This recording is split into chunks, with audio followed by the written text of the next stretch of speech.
Hey there, welcome to another video. This is Richard's Cooking again, and today I'm going to make a smoked chuck roast. Now, this is a really big one that I got from Costco. This is 3 inches thick.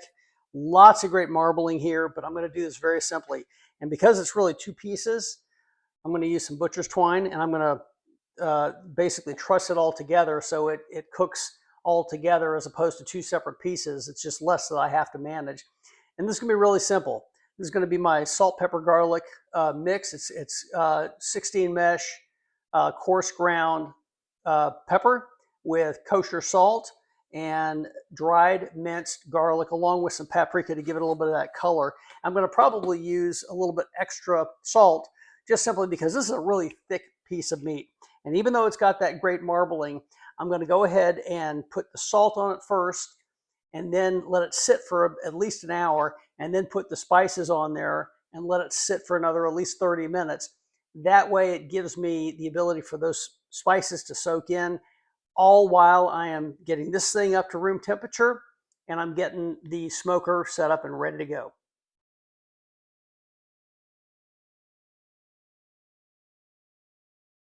Okay, we are trussed and ready to go. All of the spices are on and it's been sweating for a while and it's really looking like it's good. It smells actually really good before it's even cooked. But there are a few things that I think that any barbecue chef really needs. Number one, get yourself a good spray bottle.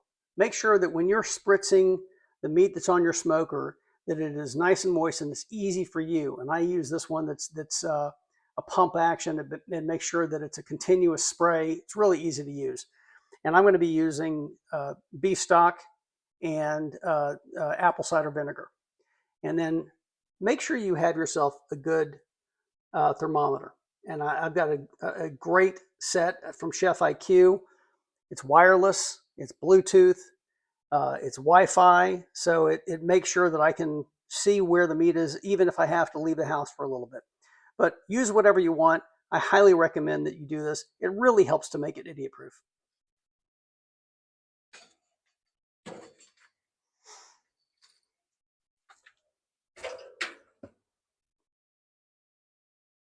All right, got my fire lit. I'm using a nice heavy duty piece of wood like oak because it's beef and we're in Texas. So we're going to get all this lit and going and we'll get the meat on it very soon. All right, we are good to go. These are hot, white hot.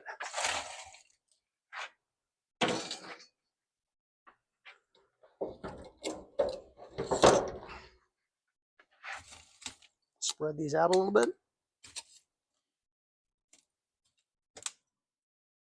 Okay, I think we're ready to go. We're up in temperature. We're going to put the big, beautiful piece of meat. Look at that. That is just awesome. Right in the middle of great. Woo, a lot of smoke.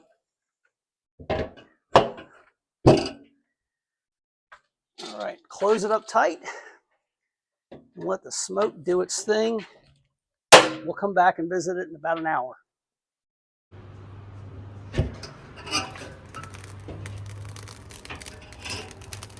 It's looking pretty good. It's starting to get that color.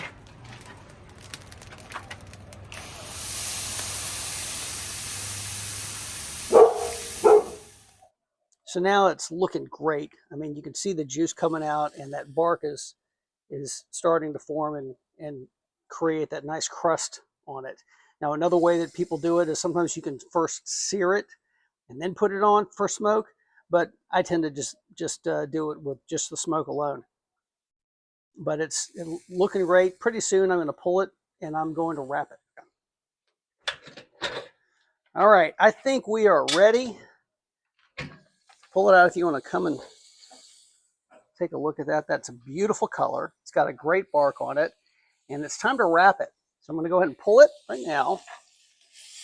Actually, before I pull it, I'm going to go ahead and use the spray, and I'm going to spray down the paper, the butcher paper. The reason why I want it wet with that is because it'll help the butcher paper to more fully form around the meat. Give it a tighter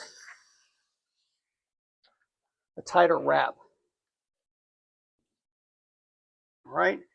And you need some sort of a fat to put on it. If I had beef tallow, I would use beef tallow, but in lieu of beef tallow, I'm going to use just some butter. And I'm going to go ahead and wrap it.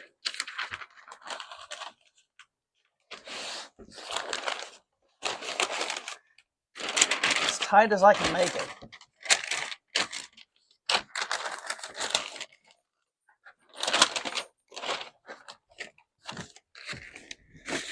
It's similar to a brisket, but not quite the same. And then I'm going to put it back on the heat.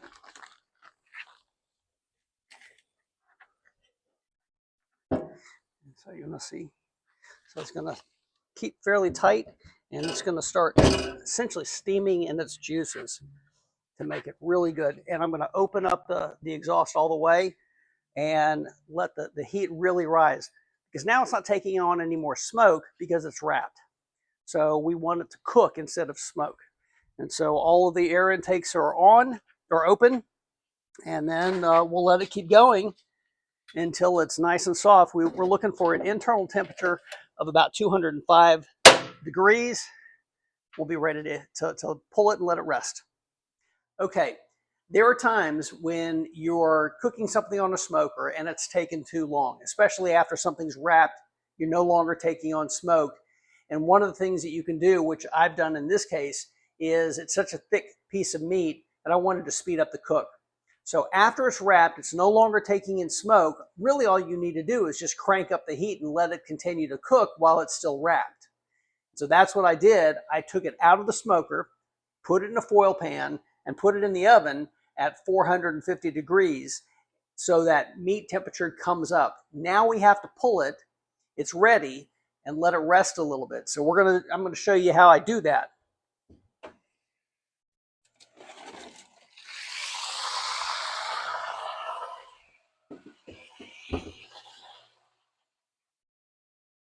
Turn off the oven, and I can let it rest here just like it is for a while, and when it cools down a little bit, I'm going to put it in my Rest Easy barbecue blanket.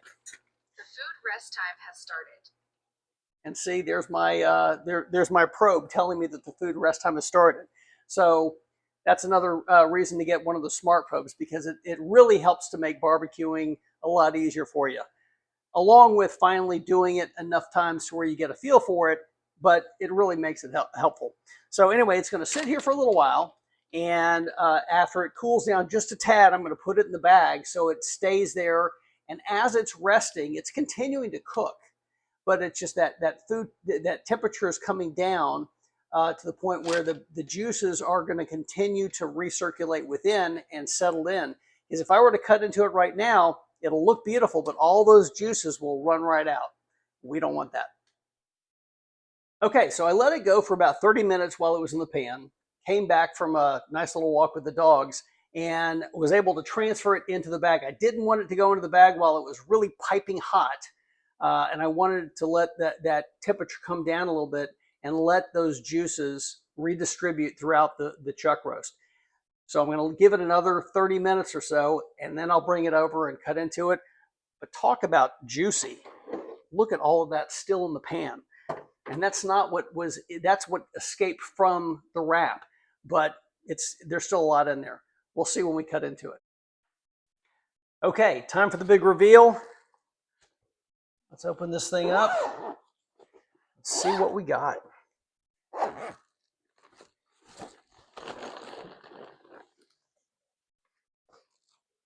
Oh my gosh, there's so much juice in there.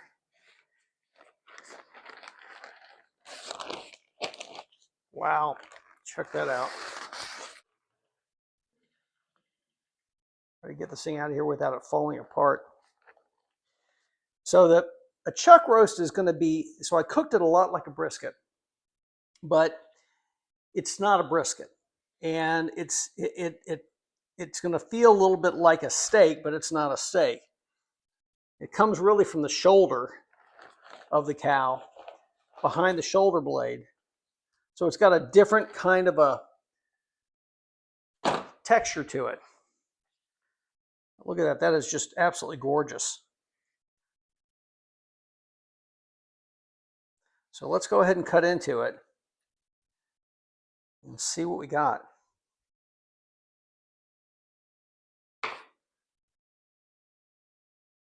Wow, it just kind of falls apart. Looks like the grain is running the opposite direction, so I'm going to cut into it a little bit differently here.